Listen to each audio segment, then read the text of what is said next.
Sawatika. There are reasons that each of us are born. Our quest to discover those reasons.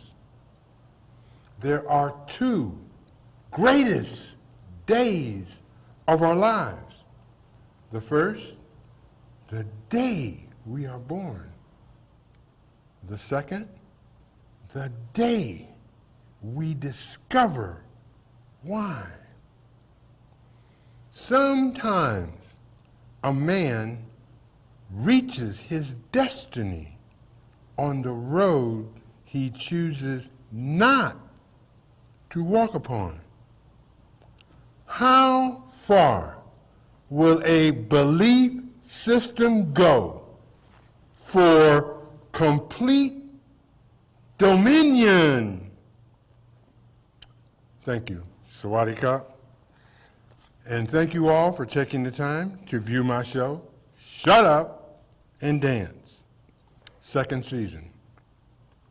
Tonight is a segment in my show, and this segment is Voices. And tonight I have for you Miss Lillian McElvoy. She is a freshman at Omaha Central High.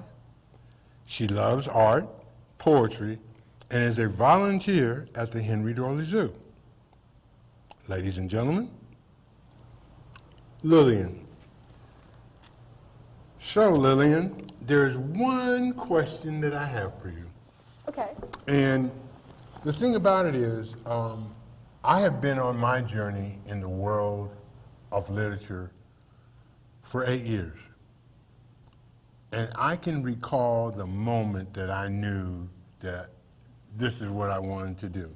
Mm-hmm. Would it be possible if you could share with me and my audience what that event, or if there was such an event, that brought about your discovery of poetry and the arts? Yeah, so I think I believe that there was. So in kindergarten, when I was the young age of 5 years old, our teacher had us do this thing called Writer's Workshop, where we had to draw a little picture about something that happened recently and write a sentence or something. I mean, we were in kindergarten. We didn't know how to write very well. And I would always get so frustrated because I held myself to such a high standard, but in kindergarten, I didn't have words to express myself the way I wanted to. I couldn't write very well. I couldn't draw as good as I hoped that I could. And so I would always get so stressed because I was good at it, but not good enough. Okay. You know? And then I just continued writing. Saying, no, you ain't good enough. No, you ain't good enough. I know. Sad kindergarten. All right, well, cool. And at this point, Lillian is going to take the podium and share with us some of her thoughts. Hello. So this is a piece I wrote when I was on spring break with my best friend. Thank you, Sam. Always in my heart. She's still alive. So it's called Art Lessons Are Life Lessons. I would always get so frustrated as a small child that I could never paint the world as I saw it or dreams as I nightmared them. Babies cry because they don't know how to say yes or no, and toddlers cry no when they're not exactly sure what yes means. I'm not sure what yes and or no or neither of them mean, even now, even as a big kid, even with an A in art class. No matter how hard I try, I can't mix my blues and whites to match the summer sky, and black paint just isn't dark enough sometimes. But I still have an A in art class since humans can't be bothered to invent a new shade of black and a brighter shade of white. Grandpa taught me the rainbow right in the midst of garden hoses. I still get upset when rainbows always leave in to go out, and I cry, Roy G. Biv, not Roy G. Buv. But we can only see a microscopic segment of the electromagnetic spectrum anyway. So dogs are inferior since they see in gray, but they don't know what they're missing, so why does it matter anyhow? Why must the sky be blue to be pretty? Why must clouds always bring us down? Humans think we're so special. No wonder gamma rays want to kill us. No wonder I can't mix the right tint of sky. There is no way, and even if so, why would I be qualified to know, or a paint store, or even some stuck-up Van Gogh? Water has no color and is tasteless. Air is invisible, and the sun in the corner of the paper is yellow. I was never a big fan of all the lies in this world.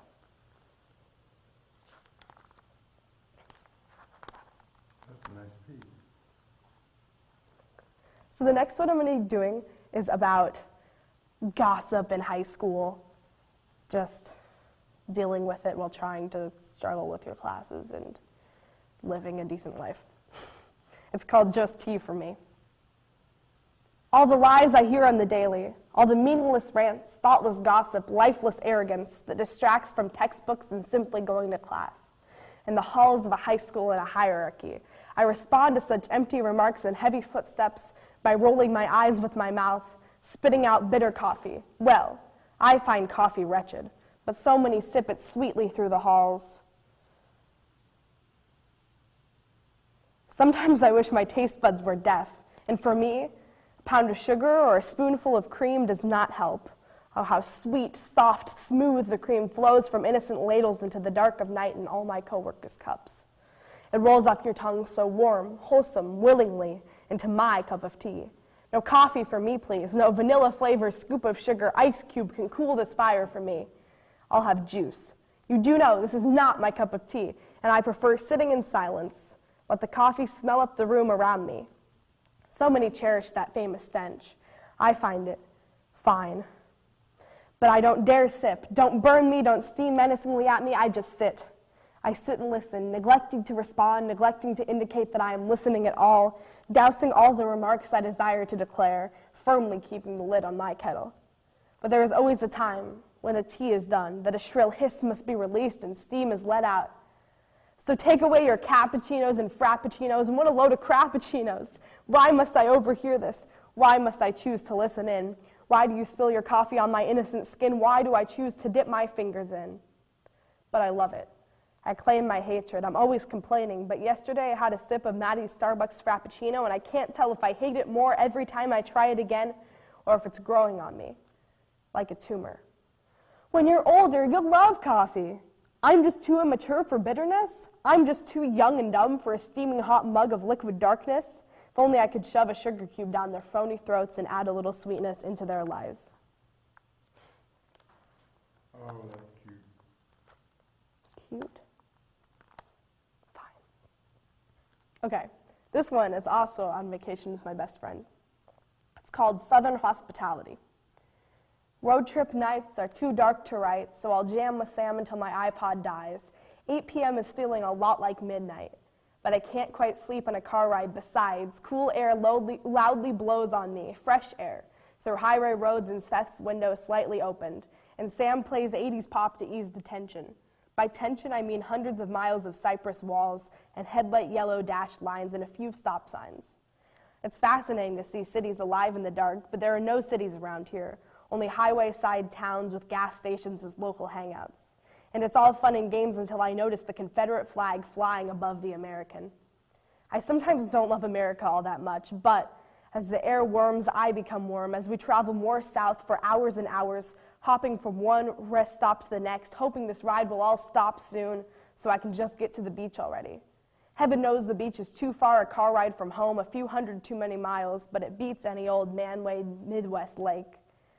They know a thing or two about hunting and trucking and the ocean too down here, in the Southern Hospitality streets, and the y'all are from really far away towns. But with every anti-abortion billboard, I learn more of the complexity of my country, the countryside of my country, or the bad backwoods, as some would say, but it's okay, it scares me a bit, but I'm learning. And what's more beachy and peachy and Southern loving than that? I love your observations in there. This one was when we finally arrived at the beach. It's called Sand and Swings. Oh, the dangers of unlimited swing access, and your best friend is in the middle of a 3-hour nap. How, Sam, are you not with your feet in the sand, but instead all alone with your thoughts in a sleeping bag? And I wonder if she's having sweet dreams about being on the beach and swinging for a half-hour straight, because my mind is blurry and my stomach is blurry and my legs are mocking me from running such a lonely marathon. But I also wonder if she dreams of me and all the fun we could be having, seashell grabbing, but Sam is always so maddening, too tired for a bike ride and a chat and a stargazing type of night that calls to me. But all she looks at is the top bunk bottom, stretches a few times, lets out a sigh so I know she's alive, and I need another walk. I need a barefoot on cement type of thing, step on a few pine needles and burrs, and look, my sandy feet on the fresh swept floors, my head still spins, and plastic plates and forks and spoons surround me, with sleeping bags and a tired kind of paradise, with squeaky swings and mattress springs. And maybe I'll let Sam rest and I'll go swing again.